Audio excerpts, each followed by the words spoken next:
हाय जोंनि बर' cultural पारफर्मेंस council बे काउंसिलखौ दाफुंनानै होनायाथ' माखासे सम बाबेनलांबाय नाथाय दासिमबो जोंनि गेजेराव दाखांनायनि उनाव इएमफोरनो जि आयदाफोरखौ बा डिपार्टमेन्टखौ जोङो रानना होनांगौ बा रानलायनांगौ बेखौ जोङो रोखा खालामथ'वाखैमोन। दा जोंनि रायलायनाय बायदियै दाख्लै जोंहा एग्जिकिउटिभ काउन्सिल जाखांबाय गुवाहाटीयावहाय बाहाय जों थांखि लाखानाय बायदियै गाबोन वर्ल्ड इनभाइरनमेन्ट डे 5 जुन बेजों लोब्बा लाखिनानै जोंनि बर' कालचारेल पारफर्मेंस काउन्सिलनि जि मोनसे एग्जिकिउटिभ काउन्सिल बेनि इएमफोरनो डिपार्टमेन्ट बा आयदा रानना होनायनि बिफान रानना होनायनि बाथ्राखौ जों रायलायखादोंमोन। ओंखायनो दिनैहाय आङो on behalf of the Bodo' cultural performance council chief हिसाबै आङो दिनैहाय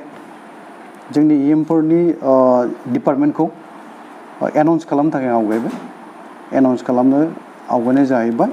दा गुबैयै आंनि आखायाव थानाय बा चिफनि आखायाव थानाय डिपार्टमेन्टफ्रा PWDआ थागोन। बेजों लोगोसे माखासे जायखौ एनाउन्स खालामनाय जानाय नङा बे डिपार्टमेन्टफ्रा थाजोबनाय जागोन। दा गुबैयै जोङो आरो सानै जोंनि चेयारमेन आरो डेपुटि चेयारमेन बिथांमोनखौ जोङो बुंनो थाङोबा माखासे डिपार्टमेन्टखौ बिथांमोनखौबो नायहोनो साननाय जादों। बे हिसाबै बिथांमोननो जोङो डिपार्टमेन्ट नायहोनो नागिरनाय जादों। गुबैयैहाय बे खामानियाथ' मोनसे समाव आरोखि मोनसे समाव बेखौ आंनो सामलायनांगोन, बिथांमोनखौ नायनायल' जागोन। दा बे चेयारमेन बिथांनि आखायाव जोङो दोननो नागिरनाय डिपार्टमेन्टफ्रा बावहाय PNRD आरो फरेस्ट हाग्रा बिफान आरोखि PNRD पन्चायत आरो रुरेल डेभेलपमेन्ट आरो फरेस्ट बेयो जोंनि चेयारमेन बिथाङा बेखौ नायगोन। बेनि उनाव डेपुटि चेयारमेन नामखौबो बुंनांगोन ना? जोंनि चेयारमेन गाम्बारु मुसाहारि बिथांनि आखायाव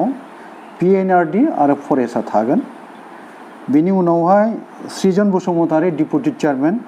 बिथांनि आखायाव थागोन जोंना बावहाय fisheries and urban development and town and country planning बे डिपार्टमेन्टखौ बेयो नायगोन। बेनि उनावहाय डेपुटि चिफ श्री रमिय नार्जारी बिथांनि आखायाव थागोन social welfare handloom and textile आरो बेनि उनावहाय मिउजियाम आरो आर्किअल'जि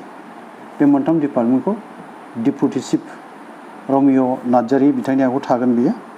बेनि उनावहाय अनिल बसुमतारी बिथांनि आखायाव थागोन अनिल बसुमतारी बिथांनि आखायाव थागोन एजुकेसन आरो लाइब्रेरि सार्भिस बे बिफाना अनिल बसुमतारी आखायाव थागोन। बेनि उनाव अमिय कुमार बसुमतारीनि बिथांनि आखायाव थागोन माइनर इरिगेसन आरो लेन्ड रेभिनिउ बे डिपार्टमेन्टआ अमिय कुमार बसुमतारीनि आखायाव थागोन। बेनि उनावहाय बिनद बसुमतारी बिथांनि आखायाव थागोन WPT एन्ड BC आरो ट्राइबेल रिसार्च बे डिपार्टमेन्टआ थागोन। बेनि उनावहाय श्री प्रदीप स्वर्गियारी EM बिथांनि आखायाव थागोन एग्रिकालचार आरो मार्केट एन्ड फेयार्स बे डिपार्टमेन्टआ प्रदीप स्वर्गियारीनि आखायाव थागोन। बेनि उनावहाय प्रणब बर' EM बिथांनि आखायाव थागोन कालचारेल एफेयार्स एन्ड टुरिज्म बे डिपार्टमेन्टआ प्रणब बर'नि आखायाव थागोन। बेनि उनावहाय मथुरा बसुमतारी EM बिथांनि आखायाव थागोन एनिमेल हासबेन्ड्रि एन्ड भेटेरिनारि आरो लोगोसे कअपारेसन बे डिपार्टमेन्टआ थागोन। बेनि उनावहाय महिपाल बर' EM बिथांनि आखायाव थागोन water research and soil conservation. बेनि उनाव जयकान्त बर' EM बिथांनि आखायाव थागोन sports and youth welfare and weights and measures बे डिपार्टमेन्टआ बिथाङा सामलायगोन बेखौ नायगोन बेनि उनाव दशरथ बर' EM बिथांनि आखायाव PHE पाब्लिक हेल्थ इन्जिनियारिं आरो बेजों लोगोसे फुड एन्ड सिभिल साप्लाइ बे मोननै बिफानखौ बिथाङा नायगोन बेनि उनाव श्री राजेश सरकि EM हाइलाकान्दिनिफ्राय बिथांनि आखायाव कटेज इन्डास्ट्रि आरो ट्रेन्सपर्ट बे मोननैया राजेश सरकि बिथांनि EM बिथांनि आखायाव थागोन दा जोंनि गेजेराव माखासे डिपार्टमेन्टखौ लानानै एसे गावबा गाव मोजां मोननाय मन पसन्द बे डिपार्टमेन्टखौ मोननो बयबोथ' लुबैयो नाथाय जोंनि बर' कसारि वेलफेयार अट'नमास काउन्सिलाव गासै 34 डिपार्टमेन्ट दं आरोखि बे 34 डिपार्टमेन्टखौ जोङो जेब्ला ब्रेकआप खालामलायो दा जोङो चिफनिफ्राय हमनानै जोंनि EMफोर आरो चेयारमेन आरो डेपुटि चेयारमेन गासैखौबो लानानै 14सा जाखायो दा 14सानि गेजेराव जेब्ला रानो गासै 28 डिपार्टमेन्ट थांखायो राननायाव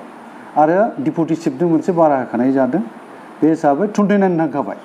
29 थांबायबा बेसेबां थाबावो 34 जानो थाखाय मोनबा थाबावो दा मोनबायाव ओरैनो फिसा माखासे डिपार्टमेन्ट नामा गोलावबाबो खामानियाव माखासे डिपार्टमेन्टफोर दङ जायखौ आथिखालनि काउन्सिलफ्राव खामानि मावनायाव एसेबां माने नोजोर गोनां बायदि नुवा आरोखि बे डिपार्टमेन्टफ्रा दं दा ओंखायनो बयहाबो गावबा गाव चुइस थायो मोजां मोननाय थायो लुबैयो बे सैथो बाथ्रा नाथाय बयनिबो लुबैनायजों खारफाजोबनोबो हाया डिपार्टमेन्टआ आरो जिहेतुके अट'नमास काउन्सिल स्टेट एक्टनि आन्दाराव जि अट'नमास काउन्सिलखौ दानाय जादों बर' कसारि वेलफेयार अट'नमास काउन्सिलाव डिपार्टमेन्ट राननायनि जे हाबाफारि बे गोहोखौ चिफनि आखायाव होनायाव आङो बे पावारखौ बाहायनानै दिनै बेखौ एनाउन्स खालामनाय जाबाय आरोखि दा सोरहाबा एसे एनै माबा थानो हागौ खिन्थु बे गिदिर बाथ्रा नङा जि मोनसे खामानिफोरखौ जों मावलायलायगोन बयबो सावरायलायनानै मावखानांगोन आरो जोंनाव जेसेबां रां एल'केसनफोर फैगोन बेखौ जोंनि गेजेरावनो रायलायनानै डिसिसन लानानै ब्रेकआप खालामनानैनो जोङो रानलायनानै मावखानांगौ जायो आरो जि खामानिखौ मावगोन पाब्लिक इन्टारेस्टआवनो सुबुंनि मोजांनि थाखायनो जोंनि बर' रायजो राजानि मोजांनि थाखायनो जों मावखानांगोन गुबैयैहाय धुबुरीनिफ्राय तिनसुकिया सदियासिम जोङो जोंनि एरिया अपारेसना सेटेलाइट कनसेप्टआव जि जोङो मोनदोङो बर' कसारि अट'नमास काउन्सिल बेनि मावनो गोनां खामानिया जोंना गासै बुंनो थाङोबा दा 22 गं जिल्ला बे 22 गं जिल्लायाव रायजो जानाय बर'फोर न'खर गामि बेखौ नायनांगौआ जोंनि दा बिबान जानानै फैदों आरो बे मोनसे चेलेन्जिं खामानि दा जोङो नाजालांगोन आरो गोदानबो जाहैबाय आरो बाजेटआ रांखान्थिनि जि बाजेट बेखौ जुलाइआवसो हमनाय जागोन जुलाइ दानाव हमगोन बेनि उनावसो जोंनि काउन्सिलाव राङा हाबफैगोन दा जोङो खामानि मावनायनि जि मोनसे रां बाहायनानै बा मावनो बा जोङो स्किम लानांगौमोन बे स्किमखौ जों लानो हागोन खिन्थु दा जोङो खामानि मावहोथ'नायनि जि मोनसे माबा वार्ड अर्डारफोर नांगौ बे जाथ'नाय नङा आरोखि दा बयहाबो डिपार्टमेन्ट मोननायनि उनावहाय डिपार्टमेन्टखौ लानानै बिफानखौ लानानै बयहाबो सानखानाय थायो नालाय बबे खामानिखौ हमनांगोन धुबुरीयाव बबे गामिफोरनि थाखाय मा हमनांगोन बबे ओनसोलनि थाखाय मा हमनांगोन बा बङाइगावआव ओजोंहाय बरपेटायाव आरो बिदिनो नलबारि कामरुप दरं आरो बिदिनो फैबाय जोंनाव नै लखिमपुर आरो जोंनि धेमाजि तिनसुकिया बेनि उनावहाय डिब्रुगड़ आरो शिबसागर गलाघाट आरो नगाव मरिगाव हजाय गुवाहाटी साउथ कामरुप गवालपारा बेफोर जिल्लानि थाखाय बयहाबो साननांगौ थाबाय मावनांगौ थाबाय सासे EMआ गावनि समस्तिनि बाथ्राल'सो साननानै दा खामानि मावनो हानाय नंला बेयो राइट फ्रम दा धुबुरी टु सदिया तिनसुकियासिम जोंनि बर' गामिफोर आरो बर' न'खरफोरनि मोजांनि थाखाय मा मावनानै होनो हायो बबेखौ मावोबा मोजां जागोन आरो जोङो जोंनि गांनाय उखैनाय जों जायखौ दाबि खालामनानै लाबोदों बा मोननाय जाबाय दिनैहाय बेफोरखौ मावफुंनायनि जि मोनसे हाबाफारि बेखौ जों लालांनो हासिगोन दा ओंखायनो डिपार्टमेन्टआ जाय जेखौ मोनबाय बेखौ सिनसारलि मावगोन होननानै आंहा फोथायनाय दं जोंनि EM बिथांमोननि सायावहाय बिथांमोनहा मानोना मोनसे सोमावसारनायनि गेजेरजों फैनाय साफा दैदेनगिरिखा बयबो बुजिगौ मोनथिगौ बेखायनो बिबानखौ लानानै खामानि मावनायाव रावबो गोसो माने बायनाय नङा बा गोसो होसारनानै मावनानै जाफुंहोगोन बेखौ आंहा फोथायनाय थाबाय जिहेतु जों खोनाबाय थाबोदों जे जोंनि नैबे अट'नमास काउन्सिलाव आरोबाव गोदानै जिएम एबा सोद्रोमाफोर सायख'बावगोन होननानै जों सानो जिहेतु थारैनो सायख'मारोब्ला माब्ला सायख'गोन आरो साबेसे सायख'गोन बिनि माबा फिननायाव बेखौसो आं बुंनांगोन साननाय दङ आरो जोङो नंगौ जोंनि बर' कसारि वेलफेयार अट'नमास काउन्सिलखौ आबुङै दाफुंनांगौब्ला बेथ' इन्ट्रिम काउन्सिल बेखौ जों दाहैनोबो हायो माने दायाबासिनो जों दा जि दङ बेजोंबो जों आवगायलांनोबो हायो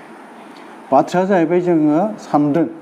जोङो जोंनि WPT आरो BC आरो एजुकेसन मन्थ्रि डक्टर अनस पेगुजोंबो जों रायलायबाय बिथाङा बुंदों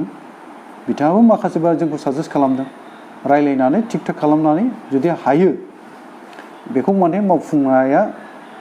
मावफुंनांगौ आरो उसुबिदा दङबा बे नोंथांमोननि रायलायनानै नोंथांमोना मा खालामो बेखौ जोंनो बुंदों आरोखि आरो बाथ्राखौ जों नैबेखौ बिजिरना नायदों जे जोंनि गेजेराव माखासे आफादफोर थाबाय जेरावहाय आरो वमेन रिजार्भेसननि खोथा दङ जेरावहाय बेफोरखौ गासिबो गोरोबनांगौआ जों गाबोननो लिस्टोब्रबनोबो हानाय नङा जोंहा रायलायनांगौ थाबाय माखासे जोंनि सोमावसारारि आफादफोर बिटिआर एकर्डनि गेजेरजों जिहेतुके फैफानाय जादों बर' कसारि वेलफेयार अट'नमास काउन्सिलाबो दा बिटिआर एकर्डनि थामथि बर' गोजोन गोरोबथा बिनि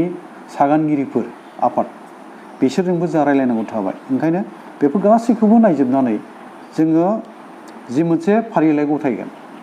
GMनि थाखाय जेनेरेल मेम्बारफोरनि थाखाय बेयो